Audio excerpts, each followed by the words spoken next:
তো গাইজ বাংলার বক্স অফিসে এখন অনেকগুলো সাউথ ইন্ডিয়ান মুভি রিলিজ করেছে এবং তার সাথেও অনেকগুলো বাংলা মুভিও রিলিজ করেছে এবং বলিউড মুভিও রিলিজ করেছে, কিন্তু তার মাঝেও বাপ টু মেয়ে জুটি পুরোপুরি বাংলার বক্স অফিস কাঁপিয়ে দিচ্ছে।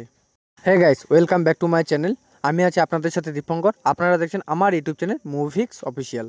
তো আজকে আমরা কথা বলবো স্বার্থপর মুভির 6 দিনের টোটাল বক্স অফিস কালেকশনকে নিয়ে।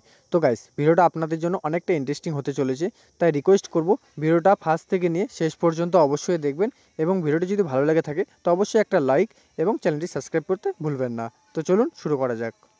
তো গাইস, বাপ এবং মেয়ে অনেক দিন পরে বাংলায় কামব্যাক করেছে। তো হ্যাঁ, আমি কথা বলছি রঞ্জিত মল্লিক এবং কোয়েল মল্লিককে নিয়ে, যে মুভিটাকে নিয়ে দর্শকদের মধ্যে ইতিমধ্যে একটা ভালো পরিমাণের ক্রেজ দেখা যাচ্ছে।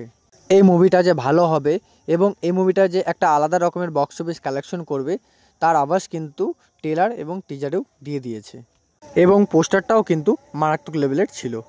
সেখান থেকেই মুভিটার যে একটা জার্নি টুকটাক কিন্তু ভালোই এগোচ্ছে। তাহলে প্রশ্ন হলো এখন এটাই, মুভিটা অলরেডি তার 6 দিন কমপ্লিট করে ফেলেছে, তো ডে 6-এ এসে এই মুভিটা কত টাকা বক্স অফিস কালেকশন করলো।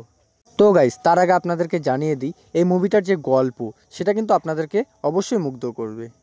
এক কথায় আপনি যদি আমাকে বলেন তা আমি অবশ্যই আপনাকে এক কথায় বলবো যে এই মুভিটা আমার ভীষণ ভালো লেগেছে।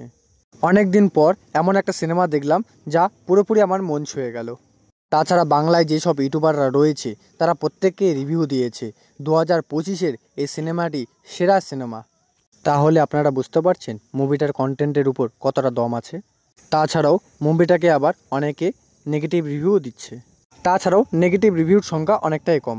মুভিটার গল্পটা অনেকটাই ভালো। তাছাড়াও যারা এসব মুভি দেখে না, যেমন ফ্যামিলি মুভি দেখে না, তাদের হয়তো গল্পটা ভালো লাগবে না। তাছাড়াও যারা দিন দিন এইসব মুভি দেখেছেন তারা অবশ্যই ভালো বলবে এবং লাইকও করবে। তাছাড়াও রঞ্জিত মল্লিক এবং কোয়েল মল্লিকের যা অভিনয় সেটাতে তো আপনাদেরকে প্রশংসা করতেই হবে। তাছাড়াও কোয়েল মল্লিককে তো বাংলার কুইন বলা হয়, মানে এক কথায় বলতে গেলে বাংলার রানী বলা হয়। তাছাড়াও সব কিছু মিলিয়ে যদি আমরা দেখি তো মুভিটা টুকটাক ভালোই আছে এবং ভালো বক্স অফিস কালেকশনও করছে। তো এখন প্রশ্ন হলো এটাই, মুভিটা ডে 6-এ এসে কত টাকা আয় করলো। তো গাইস, আপনাদেরকে জানিয়ে দিই এই মুভিটা ডে 6-এ এসে বক্স অফিস কালেকশন করেছে প্রায় 10 লাখের মতো।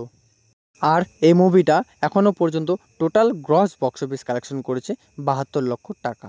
তো গাইস, স্বার্থপর মুভি নিয়ে আপনাদের কি মতামত অবশ্যই নিচের কমেন্টে জানাবেন এবং ভিডিওটি যদি ভালো লেগে থাকে তো অবশ্যই একটা লাইক এবং চ্যানেলটি সাবস্ক্রাইব করে পাশে থাকবেন। তো দেখা হচ্ছে পরের ভিডিওতে, ততক্ষণের জন্য বাই বাই।